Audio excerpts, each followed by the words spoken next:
Well, this time of year we don't hear too much about citrus because it's sort of here. And it's a big time of the year. It's in the fall and winter and spring. And this is a lemon. Green now, looks like a lime, but it'll turn yellow eventually. And we're not too far away from the harvest. It's been a very unusual year for weather. I'm talking to Dr. Glenn Wright, who is a citrus specialist for the University of Arizona at the Agriculture Center here in the Mesa. Glenn, it has been an unusual year for citrus as far as weather is concerned. That's right, George. It's been fairly cool, and so the fruit is sized up nicely, and the growers are pretty pleased. Now, what about the citrus in this summer? We've had a cool summer, to speak of anyway, and all of a sudden we're hit with 115 or 13 degree temperatures. How do they survive all this? Well, actually, some of the growers will go and put white, it's kind of like whitewash on the trees so as to keep them from getting burned from the light that comes off the roadways. And then the fruit, basically, a lot of the fruit's in the shade, so it does pretty well. And then, of course, the growers need to irrigate, and those three things keep most of the fruit pretty good.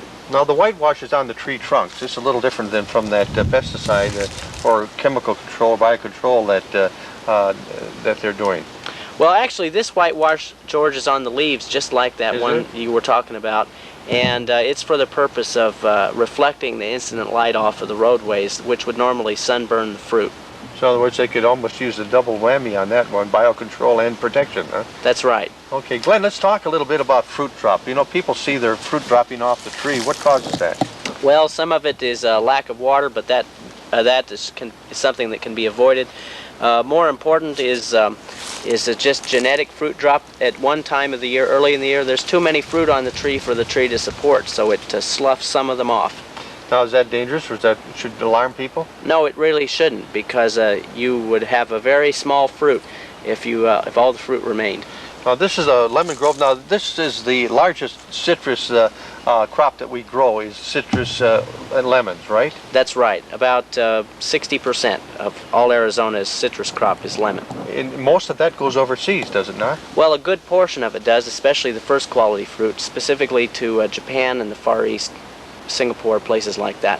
Well, Glenn, this little lemon here is a little bit small right now, but when they begin the harvest, and how soon will that begin? Well, harvest will begin in beginning about 2 weeks, and it'll continue till March. And the first harvests will be by size. The pickers will come in with rings and size the fruit, and only the big fruit will be harvested. And then some of that, the lemons they harvest pretty soon will be green like this. What happens? That's right. And then what they do is they put them in a degreening room where they're given some ethylene, and they'll yellow up.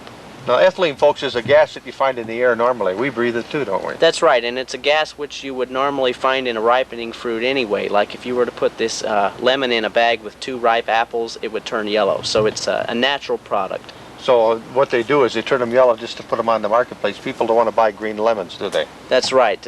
Lemons have to look nice, and they have to be yellow. And what kind of a year we're going to have in citrus this year? Your predictions? Well, we're going to have a good year as far as price, because there's not many lemons available, and the Yuma people are going to come upon a pretty good market. Well, looks like everything looks positive for us in the citrus business. Well, this is summer, middle of summer. Soon we'll begin our citrus season. Right now the trees are doing fine, and the growers are happy about that. I'm George Gatley, and that is First News Today.